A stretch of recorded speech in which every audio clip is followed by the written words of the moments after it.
Eu sou católico de nascença, batizado, crismado, fiquei na igreja até lá aos Daqui de São Paulo mesmo? interior de São Paulo, Interior São de João São da Paulo. Boa Vista. Ah, legal. E, e daí saí, né? Abandonei ali, fui para comprar uma prancha de surf, fui para Bahia, passar um carnaval, e me afastei da igreja. Ah, a rebeldia juvenil. É, mas me formei em agronomia. Comecei a trabalhar, fiquei um ano no Instituto Biológico aqui em São Paulo, vi que não era pesquisa e que não seria. Saí, fui fazer estágio numa produtora de comerciais para televisão. Fiquei 20 anos fazendo isso, Caramba! trabalhando com comerciais da TV, na época do cinema, ainda 35 milímetros. A gente rodava lá o filme, né? Uhum. Não é vídeo, e depois mandava revelar só no dia seguinte que a gente viu o resultado. Então era uma coisa muito estressante. Mas sabe o que é engraçado? Não tem nada a ver com agronomia, velho. Nada a ver com agronomia e comigo também. Daí aos 40 anos de idade, eu entrei, né, fui ver o que eu estava fazendo na minha vida. Era uma vida glamurosa, né, esses comerciais de televisão, trabalhava com artistas, né, muitas vezes, né, uma coisa rápida.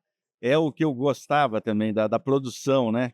Vamos fazer um filme que vai precisar ter um jipe cor-de-rosa, um elefante branco na praia e vai passar um barco de tal maneira. Era uma Então Martina isso daí. e aí ia atrás, Martina produzia, correr pra resolver. e eu fui muito bom nisso, não é por nada não, mas aqui em São Paulo eu era freelancer, sempre fui, mas nunca fiquei uma semana sem trabalhar nesses 20 anos, porque, era difícil, né, era muita responsabilidade, fazer um filme, muito dinheiro envolvido, muita gente, dependia de tempo, né, todo equipamento, na época era tudo de Kombi, né, havia perua Kombi que levava as coisas, não Boto tinha fé. van, né.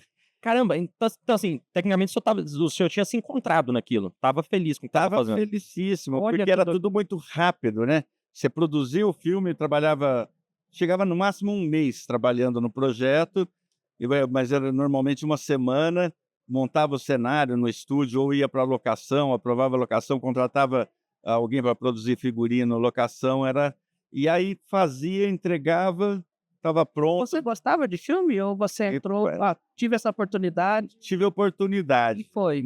fui nessa, não é pelo filme. Na verdade, eu fui nessa produtora, porque eles tinham um estúdio de música também, que fazia os jingles, e Hum. eu, tocava violão, né, tocava não dá pra falar, porque a gente de vez em quando toca, mas eu tinha muita coisa Mas com a ele tem música. muitas habilidades, que isso. Ué. Ele foi uns anos 10, quando tinha oportunidade ele foi, ó. Mas foi dom também, aprendi a tocar sozinho, inspirado ali, então não lia música, essas coisas, mas fazia lá o meu showzinho, sabe. Que legal. Então pela produtora, mas acabei me encantando com a produção, que era uma coisa enorme, glamurosa, como eu disse, né, e jovem ali. Então fiquei, aí passou-se 20 anos, nesse meio tempo eu cheguei a parar um tempo, fui morar fora do Brasil para conhecer outros povos lá, fui para Londres, fiquei lá 2 anos, aprendi inglês lá, não falava inglês também. Foi na cara e na coragem. Sem falar, cara e coragem, naquela época não era tão, se foi em 89 que eu fui para Londres, eu achei que eu fosse ficar 6 meses, fiquei 2 anos. Caraca, Meu Deus. É, impressão que aprende, né, foi sem é. saber. Mas então, fazia questão de não morar com brasileiros, que a gente dividia lá apartamento, é bem comum, né, alugar um quarto, essas coisas, e para aprender mesmo, né. Senão hoje eu conheci muito brasileiro ou português que morava lá viviam em comunidade, e 10 anos lá não falava inglês. E meu objetivo era esse, né, eu falei: "Eu quero poder me comunicar fácil no mundo", e de fato foi muito importante para o meu desenvolvimento pessoal, até morar numa outra cultura, né, a noção de cidadania, de tudo isso que a gente, né, obrigações, né, deveres, direitos também, a gente aprende muito aqui as obrigações, mas a gente não sabe os nossos direitos, então foi muito amadurecedor.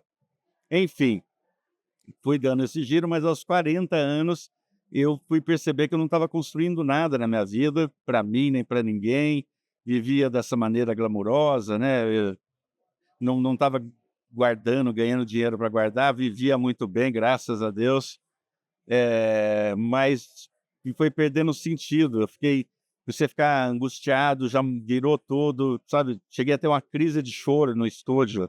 Uma vez, tá de Caramba. madrugada, o pintor lá, o diretor vem visitar o cenário às 8 horas da noite na véspera da filmagem e troca ou uma parede ou troca a cor, e a gente fica lá uma equipe virando à noite para quando chegar todo mundo lá às 6, 7 da manhã, sempre começa muito cedo essas coisas.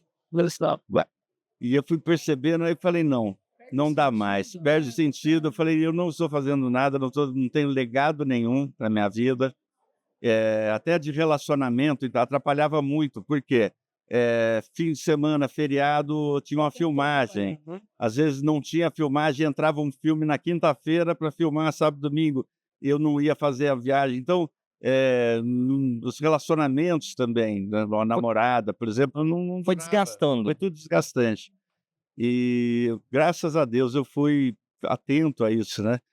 E então, foi isso. O engraçado é o seguinte, na época eu tinha uns amigos que velejam, e eu fazia parte do barco deles. Eu não tenho barco, não sou velejador, mas a minha função era veleiro, né? Eu era fazer contrapeso. Eu era mais magro, eu era magrinho.